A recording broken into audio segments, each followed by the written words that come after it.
What's up guys, I'm JGB here, bringing you something you've not really seen too much of from me, which is sniper gameplay.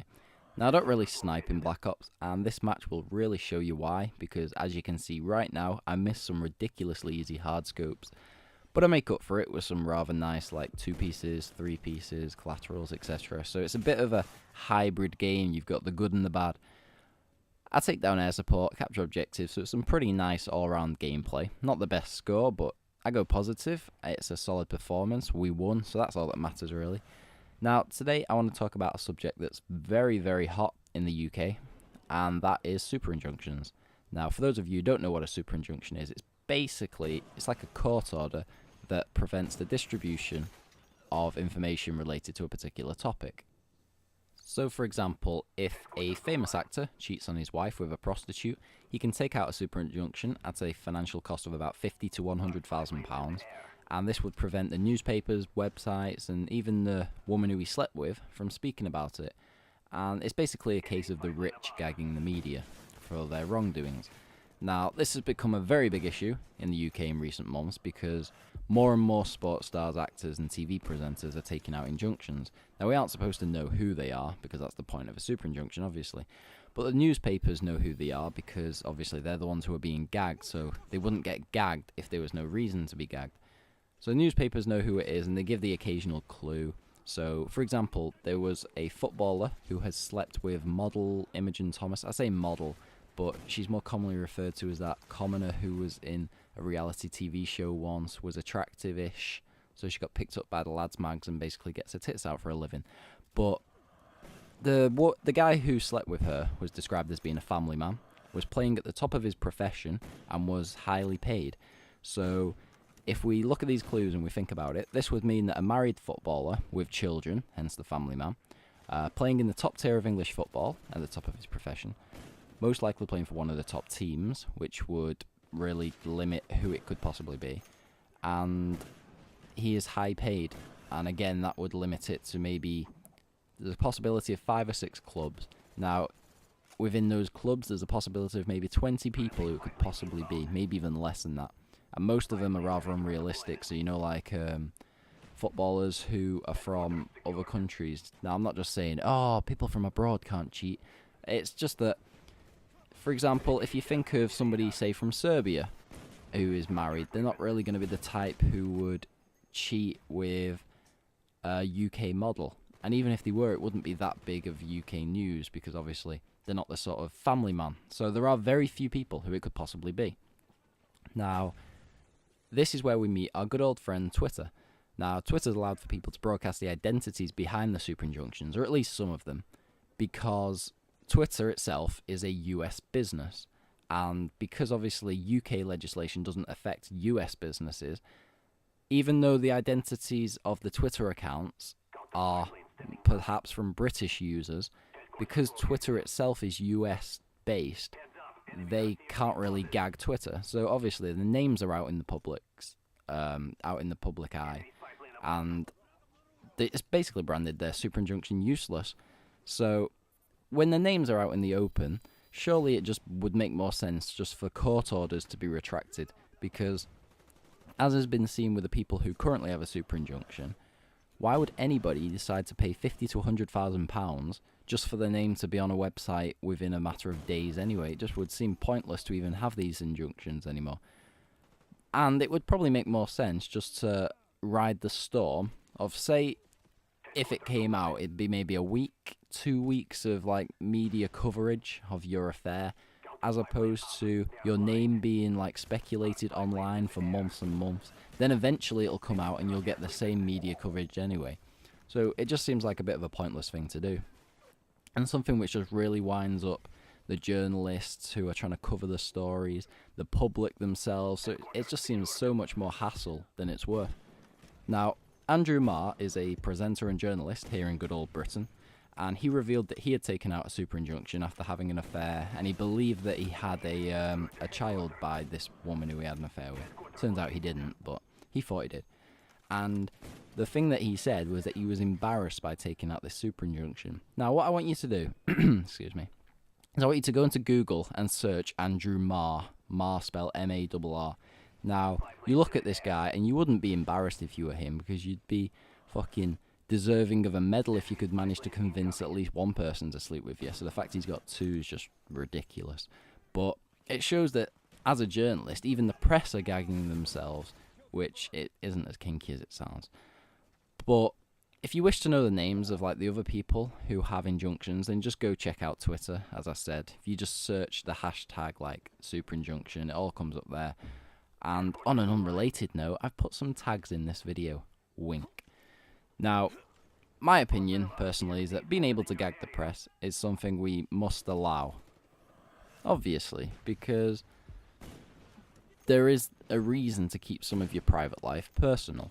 But the people who have received the injunction so far aren't deserving of a super injunction. Having an affair doesn't allow for you to protect your personal life, because deceit of that kind is unfair on your partner, the family, friends, the free press, and it's basically selfish on their behalf. Now, I believe this should only be used in cases whereby public knowledge of like whatever they did would have a very damaging effect on their lives and livelihood. John Terry, the English footballer who cheated on his missus, had his injunction overturned. Did it affect his livelihood? No. Did it affect his personal life?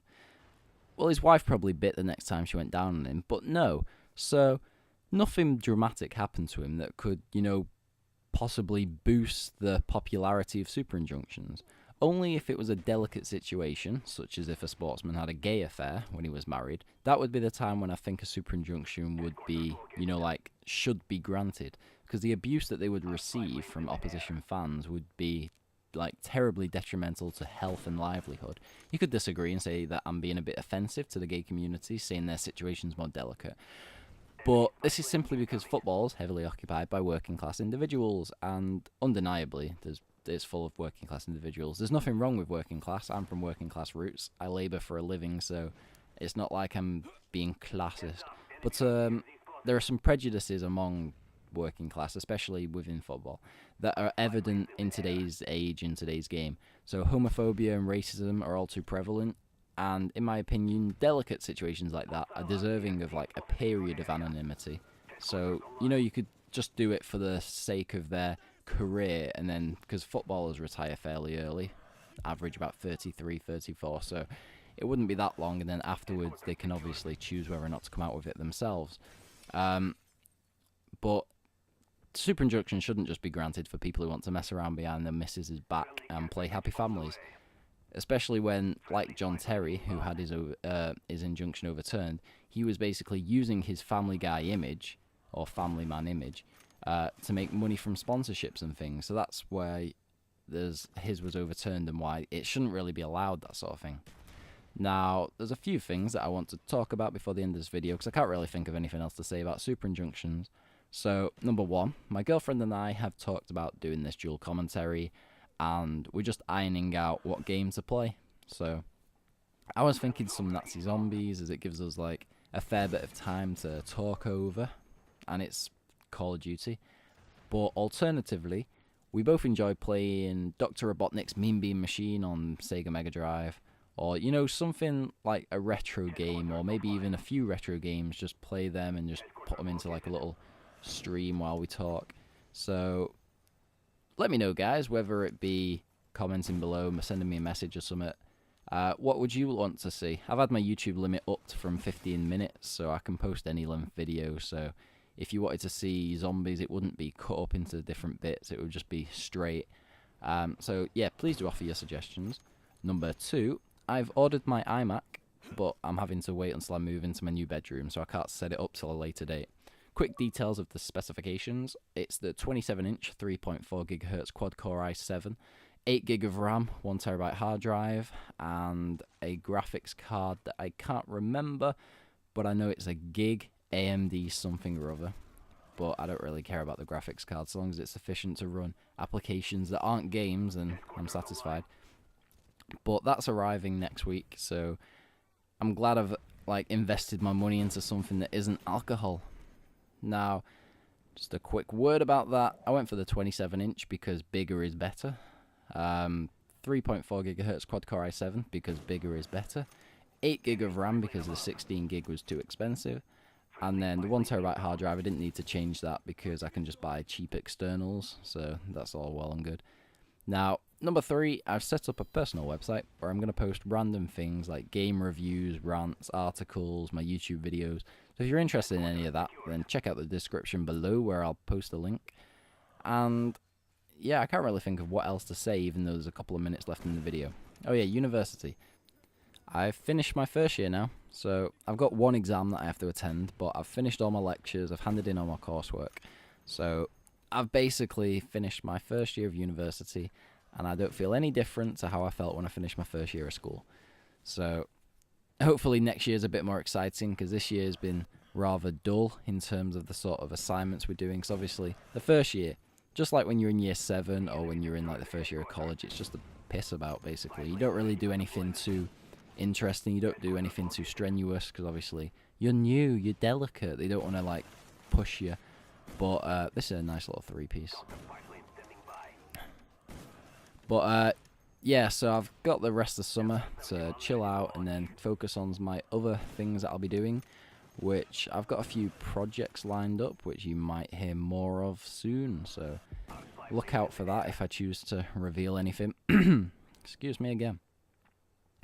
But yeah, so this is basically coming to the end of the video now, and this is all for today, guys, unfortunately. So if you've enjoyed this video, then please comment on today's topic of Super Injunctions. I want to know, firstly, if you're abroad, do you even know about Super Injunctions? Are they like important news in your country?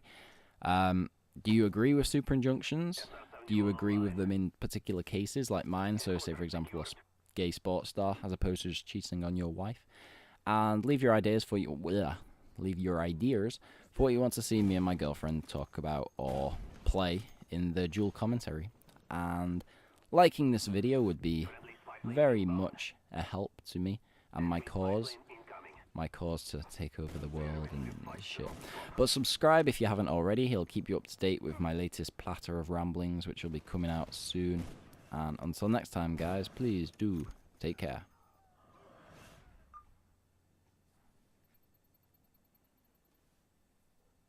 With each victory, we instill fear.